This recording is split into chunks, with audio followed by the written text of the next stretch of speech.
चलिए सीधे मुद्दे पर आते हैं। सफलता और दौलत की असल वजह आखिर है क्या? क्या यह पूरी तरह से हमारी सोच पर निर्भर करता है या फिर हमारे हालातों पर? आज के इस एक्सप्लेनर में हम इसी दिलचस्प और काफी विवादित बहस की तह तक जाएंगे। हम देखेंगे कि कैसे हमारी आदतें, हमारी मानसिकता और समाज की आर्थिक सच्चाई आपस में गहरे से जुड़े हुए हैं। इस पूरे विषय को हम 4 अहम हिस्सों में बांटकर समझने वाले हैं। पहला, मानसिकता और संपत्ति। दूसरा, आदतों का फासला। तीसरा, गरीबी हमारे फैसलों को कैसे बदलती है। और आखिर में हम इस पूरे सामाजिक आर्थिक चक्र को एक साथ जोड़कर देखेंगे।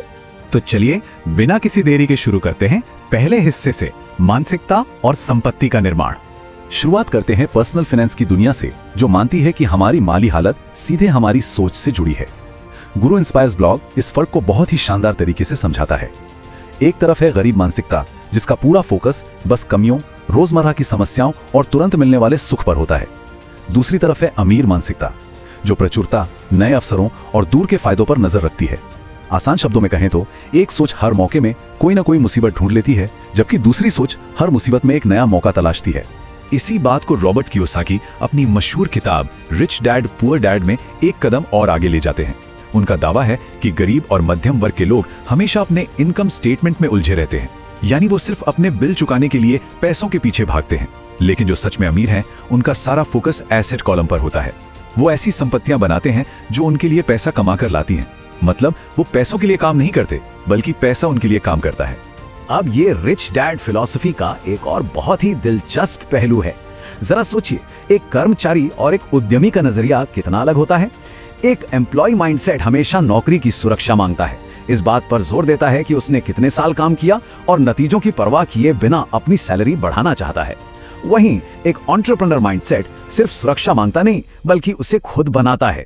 उसका पूरा फोकस नतीजों पर होता है और अगर वो फेल होता है तो वो उसकी पूरी जिम्मेदारी खुद लेता है।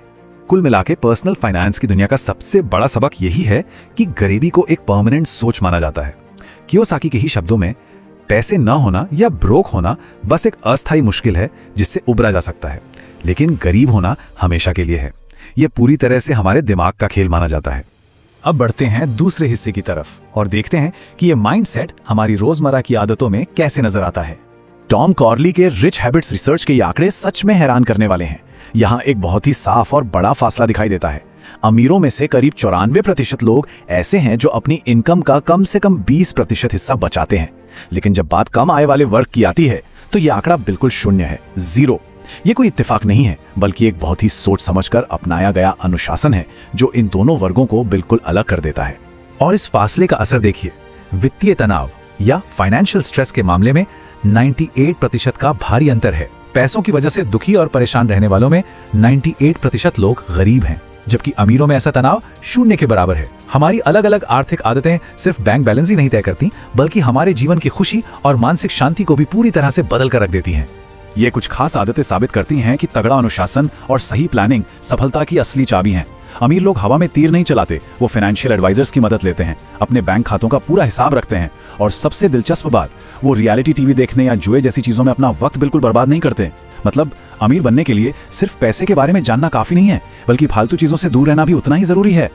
लेकिन ठीक यहीं पर एक बहुत ही गहरा और बुनियादी सवाल उठता है। क्या एक अमीर मानसिकता से दौलत बनती है या फिर दौलत होने से अमीर मानसिकता पैदा होती है? ये वो सवाल है जो हमें इस पूरी कहानी के दूसरे यानी वैज्ञानिक पहलू को देखने पर मजबूर कर देता है। आइए तीसरे हिस्से में इसी सवाल का जवाब विज्ञान और रिसर्च के नजरिए से तलाशते हैं। देखते हैं कि गरीबी हमारे फैसलों को कैसे आकार देती है। इंस्टीट्यूट ऑफ लेबर इकोनॉमिक्स का ये रिसर्च इस पूरी बहस को एक नया ही मोड़ देता है। उनका मानना है कि असल में हमारा सामाजिक आर्थिक स्तर बचपन से ही हमारे सोचने के तरीके और आर्थिक पसंद नापसंद को तय कर देता है। एक बच्चा जिस आर्थिक माहौल में बड़ा हो रहा है, वो उसके दिमाग के विकास में बहुत बड़ी भूमिका निभाता है। बच्चों पर किया गया यह पिगी बैंक या गुल्लक का एक्सपेरिमेंट इस बात को एकदम साफ कर देता है। इस एक्सपेरिमेंट में देखा गया कि जो बच्चे अच्छी और संपन्न पृष्ठभूमि से आते हैं, उनमें बहुत ज्यादा धैर्य होता है और वो भविष्य के लिए बचत करने में काफी आगे रहते हैं। जब बच्चों को आज के मजे और कल के फायदे के बीच चुनने को कहा गया, तो अमीर घरों के बच्चों ने भविष्य के लिए निवेश करना चुना। इसके अलावा हमारा बैकग्राउंड हमारे जोखिम लेने की क्षमता और दूसरों की मदद करने के स्वभाव को भी तय करता है। ये चार्ट्स बताते हैं कि बड़े होने से पहले ही एक बच्चे की पसंद कैसे बदल जाती है। गरीब घरों के बच्चे रिस्क लेने से घबराते हैं, जबकि अमीर घरों के बच्चे ज्यादा रिस्क लेते हैं और अपने संसाधन दूसरों के साथ बांटने में भी आगे रहते हैं। इसका सीधा सा मतलब यह है कि हमारी आदतें हवा में नहीं बनती, वो हमारी आर्थिक स्थिति से गहराई से जुड़ी हुई हैं। लंदन स्कूल ऑफ इकोनॉमिक्स के निष्कर्ष इस बात पर पक्की मोहर लगाते हैं। वो बताते हैं कि जिसे फाइनेंस के लेखक अक्सर गरीब मानसिकता कहकर खारिज कर देते हैं, वो असल में इंसान के दिमाग का एक सर्वाइवल मैकेनिज्म है।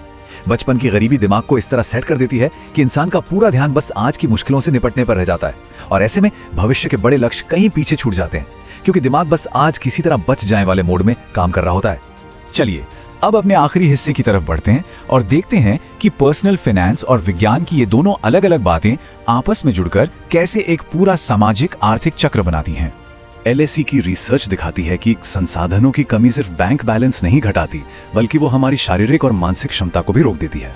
ये गरीबी का असली मनोवैज्ञानिक बोझ है। इससे पढ़ाई में प्रदर्शन गिरता है, नई चीजें सीखने का आत्मविश्वास कम हो जाता है, इंसान नौकरी खोने के डर से रिस्क लेने से घबराने लगता है और समाज से कटा कटा सा महसूस करता है। जब दिमाग लगातार इस टेंशन में हो कि कल का खर्च कैसे चलेगा, तो वो ग्रोथ के बारे में नहीं, सिर्फ अपनी सुरक्षा के बारे में सोचता है।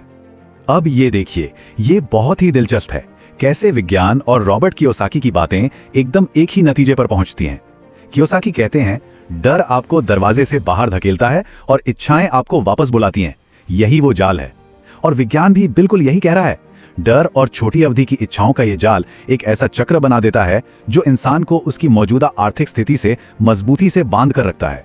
तो असल बात यह है कि हमारी मानसिकता और हमारा माहौल मिलकर एक लगातार चलने वाला फीडबैक लूप बनाते हैं। ये चक्र कुछ ऐसे चलता है। बचपन का माहौल संसाधनों को सीमित करता है। इस कमी की वजह से समय और रिस्क को देखने का नजरिया बदल जाता है, जिससे सिर्फ आज के दिन गुजारा करने वाली सर्वाइवल की आदतें बन जाती हैं, और फिर इस गरीबी के जाल से मानसिक और शारीरिक तौर पर बाहर निकलना लगभग नामुमकिन सा हो जाता है।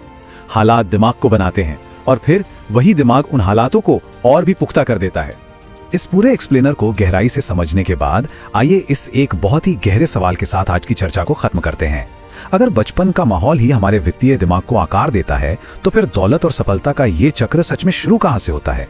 क्या ये सब सिर्फ हमारी अपनी इच्छा शक्ति का खेल है, या फिर समाज की उन गहरी जड़ों का नतीजा जिन पर हमारा कोई जोर नहीं?